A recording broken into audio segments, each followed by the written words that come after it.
Hello and welcome to my fire signs, Aries, Leo and Sagittarius. Welcome to your week ahead TarotScopes with me, Intuitive Rene. We are doing the week of the 5th to the 11th of June 2023. On the table in front of me today, I have got the Forest of Enchantment Tarot, and I thought I would use some charms this week. I missed last week. Unfortunately, I had lost my voice, so it was almost impossible. Well, it was impossible to record. You wouldn't have heard anything except squeak, squeak, squeak. So to make it up to you, I thought I would throw in some charms with this week's reading. So fire signs, let's get straight into it. Let's give the cards a shuffle and let's see what message wants to come through for the week ahead. So we're asking for a reading, a message, a little bit of guidance and inspiration for the week of the 5th to the 11th of June 2023 for all fire signs, Aries, Leo and Sagittarius. What is important, relevant and significant for you to know for the week ahead? All right. Just giving the cards a little bit of a shuffle. I'm happy with that. Cut the deck. And we're going to lay out 4 cards. So our first card that we have, and actually let me come further down. First card is the 9 of Spells. We have the 3 of Visions. We have the 4 of Visions. And our last card is the 3 of Challenges. So this is quite interesting because we've got... glare. First of all, let's just rearrange. Sorry, you know, I always have to do a little bit of adjustment and I want to make space for charms as well. All right, I just need to adjust. There we go, removed some glare. So we've got the 9 of Spells, the 3 of Visions, the 4 of Visions, and the 3 of Challenges. All right, so as I said, a little bit of an interesting one. 9 of Spells, traditional tarot would be the 9 of Wands. And here you can see she is casting a protection circle. It's something that she's been working on for a while. She's probably feeling quite exhausted and quite tired, feeling as if she's never really going to get there, but she's just about complete. Her circle is just about whole. So the 9 of Spells is the card that basically says to you, don't give in, all right? We understand you're tired. We understand that it's been something that you've been working on for a very long time, but don't give up yet because you're just so close to achieving the end, to coming full circle, to completing the task that you had set out for yourself.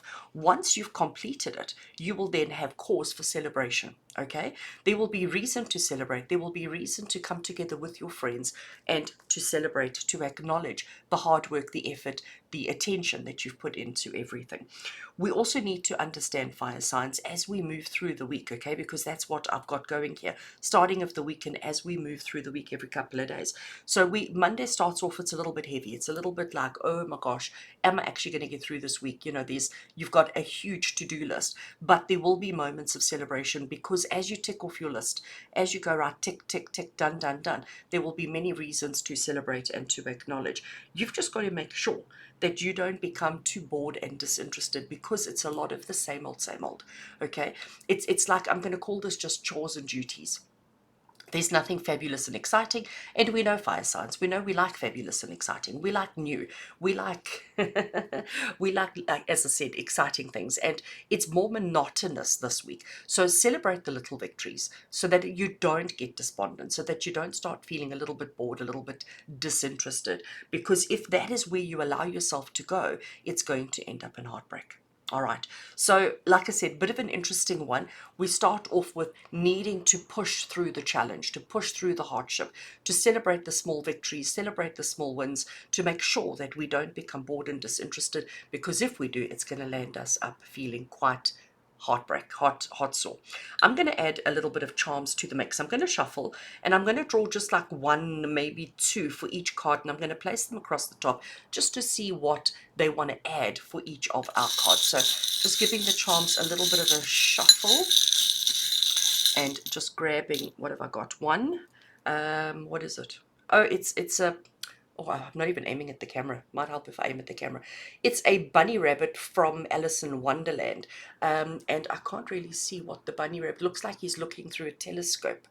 I know they are so tiny. So to me, what I get with the bunny rabbit, looking through the telescope, from the bunny rabbit from Alice in Wonderland, especially around the Nine of Spells, is saying to you, make sure that you're looking at the big picture, okay? So don't focus on just this task or just this job. We need to look at the bigger picture, because the chores, you know, the chores may seem like, oh, do I have to? And it's so uninspiring and it's so horrible and it's so whatever. But when you look at the big picture of what it gives you or what it brings into your life, that's when we get a little bit, that's where we understand. And when we have better understanding, we don't feel so overwhelmed with the jobs that we have on hand at the moment.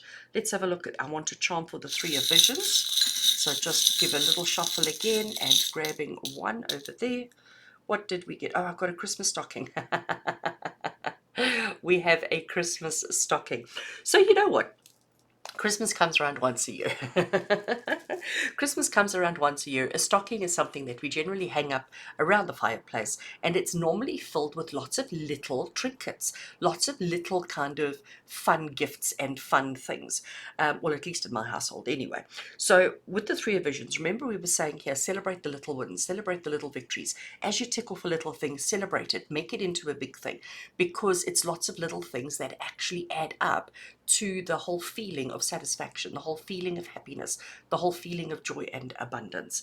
Let's see about this feeling of disinterest. Let's get a charm for the feeling of disinterest. So again, just wriggling them around, grabbing. Oh, apparently I have two. Let's see.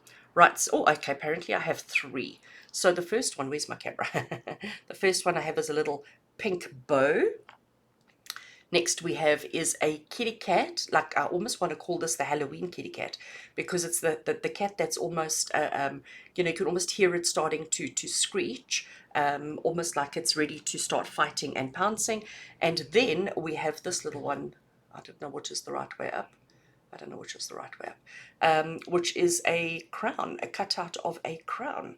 So let's have a look and see. So we have this feeling of boredom and disinterest because, you know what, like this is going to be a week of hard work. This is going to be a week of slogging, of getting down to the nitty gritty. We know we need to celebrate, but the fact is it doesn't inspire us. So we need to make sure that we put a bow on everything, because again, taking a simple gift. So let's say, for example, somebody buys you a chocolate. You know, if they just hand you a chocolate, it's fine, it's great, it's lovely. But if the chocolate has a bow on it, for some reason, and I don't understand the psychology behind it, but for some reason, that chocolate is just so much better because it's got a bow on it. So if we wrap everything in a bow, you're just elevating the energy, the emotion, the psychology behind it. We've got the cat, okay, and as I said to you, that cat looks like it's ready to pounce, it's ready to start fighting. I can almost hear it starting to screech. And I think the cat is coming through saying that we mustn't allow ourselves, when we start feeling anxious, when we start feeling like things are going to run away with us, that's when we need to put the bow on. Okay, and we need to understand, and I think what the crown is saying to you, that you are in control here. So this situation, you are very much in control of it. Nobody else gets to drive it. Nobody else gets to navigate it. You are in control here. So if you find yourself getting a little bit bored and disinterested this week, I really want to say to you, fire signs, it's probably your own fault, because you didn't put a bow on it. You allowed yourself to get anxious, and you forgot that you're in control. Okay, so we need to make sure that we're looking at the bigger picture of the chores, of the duties and responsibilities that we have to do. We need to celebrate all the little victories, all the little successes, because understanding that they contribute towards the whole, they contribute towards the experience. We need to put a bow on everything because it just elevates it and makes it feel fabulous. We must not allow our anxiety and our stress and our fight, automatic fight response to kick in, because you need to remain in control this whole week. And for our last one, which is the Three of Challenges, which is Three of Swords in traditional tarot, let's get a single charm for that one. Right. Oh, again, I've got a couple. So the first one I have is, where's my camera again, is a beautiful sun. Beautiful, bright, happy, bold sun. Okay, let's stick it over there. And the second one I have, I don't even know. Oh, look at it. It's a key, a heart key. Can you see that? There it is, the heart key. So the sun is the symbol of happiness, the symbol of success, the symbol of abundance, right? And when you have the key, the heart key, it means that you get to open up your heart. So here we have the card of sadness, of disappointment, of hurt, of loss. But with the sun and with the key, they're saying to you again, you're in control. All right, you're in control. If you find yourself, especially with these two cards, if you find yourself starting to feel that way, feeling overwhelmed and feeling disappointed and frustrated and all of those kind of things, you need to understand that you are very much in control here. Happiness is there for you, but you have the key. You've got to put it in, you've got to turn it, you've got to open the door. Otherwise, you're just going to continue to feel this way. So, fire signs, Aries, Leo, and Sag, for the week ahead, it seems as if there is a lot of work that needs to be done. You don't really want to do it, and it's going to cause you a little bit of pain and discomfort, all right? But the truth of the matter is it's necessary. We can't avoid it. We can't get away from it. We just have to buckle down and do the things that need to be done. But the only way that's going to help you to get through it is to take all the tiny little nuggets, to wrap everything in a bow, and to celebrate each little victory. So if you have 5 things on your list for Monday, and by 2 o'clock Monday afternoon, you've ticked all 5 things off, celebrate it. Treat yourself, wrap it in a bow, and just feel, allow yourself to feel satisfied, allow yourself to feel like you've achieved and succeeded in something. Don't allow yourself to get despondent, because it is going to be a tough week. It is going to be a week of hard work and doing things that maybe you don't want to do, but it's necessary for you to do them. So Aries, Leo, and Sag, I am wishing us all a great week ahead. I hope this reading helps you through this week. I really, really do, because it looks like we need all the help that we can get. All right, Aries, Leo, Sag, as always, with love and blessings from my heart to yours. And until we connect again, take care.